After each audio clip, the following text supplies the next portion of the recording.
Alright, so if you want an army that looks like a high-tech hedgehog had a run-in with a stained glass window factory, we are right up your street, because today we're talking about the Shaltari, the oldest, grumpiest and most technologically advanced species in Dropfleet's commander. They've been fighting the scourge since before humanity learned how to put sliced cheese on a burger, and they've stayed fabulous the entire time. These digital ghosts uploaded into Hedgehog Warframes have got some pretty fancy tech and some decent craft available to you, the player. So let's take a look at the fleet. At the heavy end of my fleet we have the Lanthanum, which is what happens when a Shaltari architect says, I want a cathedral made of gun. It's big, it's beautiful, it's got enough firepower to turn a Scourge cruiser into an expensive radiator. If this shows up, someone's about to have a very bad Tuesday. We also have the newest addition to my fleet, the Pinite Pocket Battleship, proving you don't need to be the biggest kid on the block to be a problem. It brings in some deployable features which are absolutely fantastic, and it can spit them out like a disgruntled vending machine, perfect for those who want to win the game without actually letting their opponent touch their expensive paint job. It also has bombardment cannons and can leverage your ground assault should it be needed. We have a pair of Onyx heavy cruisers providing some beat stick for the fleet. It's jam-packed with disintegrated batteries and effectively is just a rapid-fire machine gun of pain. The Citrine, though similarly armed, are just medium cruisers and are also home ships, so they do tend to be a target. These are the more assault variant and they lean into my faction strategy, which I'll get to later.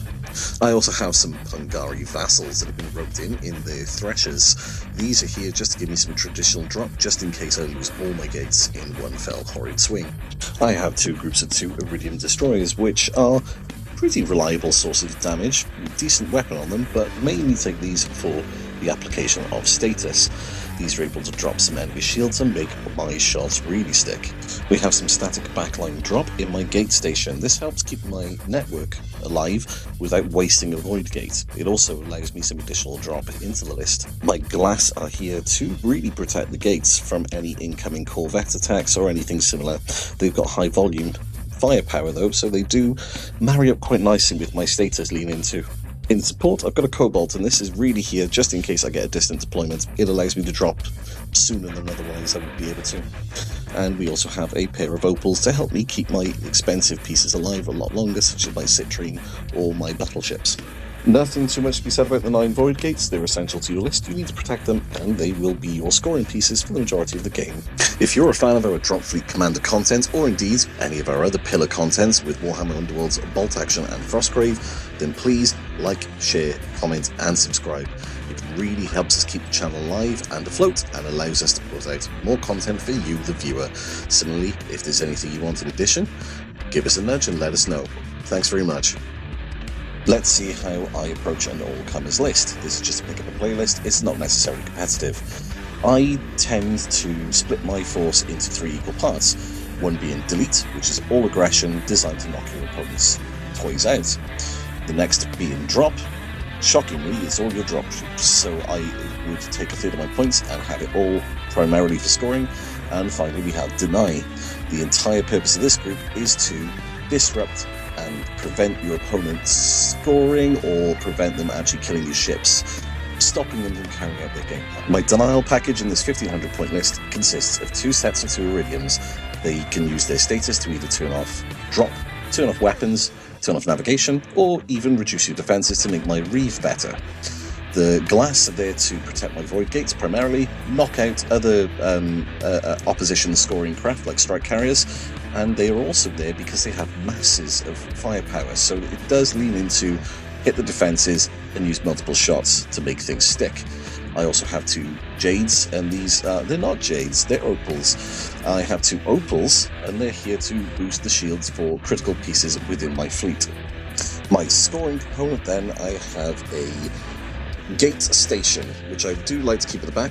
Because it's on the table turn 1, it allows you to actually use your drop on things like distant deployment, which is the same reason I also have a Cobalt.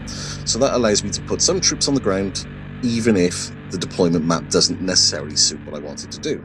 I've got a pair of Citrines because they have, well, mass firepower like the other ships I've picked, plus they have a higher yield of drop, and I've got my Void Gates. So I have taken my deletion package, consists of 2 Onyx, unsurprisingly, there's another 15 shots hitting on 3s per ship, and they've got Reeve, so if the defences are down, that's negging your armour by 2, plus your core save is going to be hit by that as well, or backup save, if we're using, correct terminology here. I've then decided to take a Pay Knight, so the Pay Knight has, again, 2 of those disruption beamers, and it's also got the bombard weapon, which escapes me. I think it's called an Ion Storm or something similar. It's with the remaining points I had spare, I picked up 2 additional Void Gates, taking me to 10 in total. I also picked up an Admiral for the ship, so I chose the level 1, I think it's called the Star, I don't know what it's called, but it'll pop up here, and my speech will be irrelevant. But anyway, I paid for the level 1 Admiral because it allows me to teleport some nonsense from the space station through the gate network, and I can reinforce drop sites that way. In terms of the deployable features I have chosen the Electrosurge Taurus, and honest to God, my flaccid has got more battery than this sodding microphone. What a piece of shit. There's also enough left over for a level 3 Admiral here, which gives me some additional CP every turn that I can use to actually pay for my teleporting nonsense. And there we have it. So, except the audio issues, I hope you've enjoyed watching this video. If you'd like to see more content like it, please like, comment, subscribe and share, and we will stick some more list building guides together, I suppose, as well as showing off their model ranges. If you notice just behind me, we've got some, it's not Flames of War, that is Team Yankee. If you want to see some of that, let us know. Otherwise, thanks very much for watching, and we will see you next time.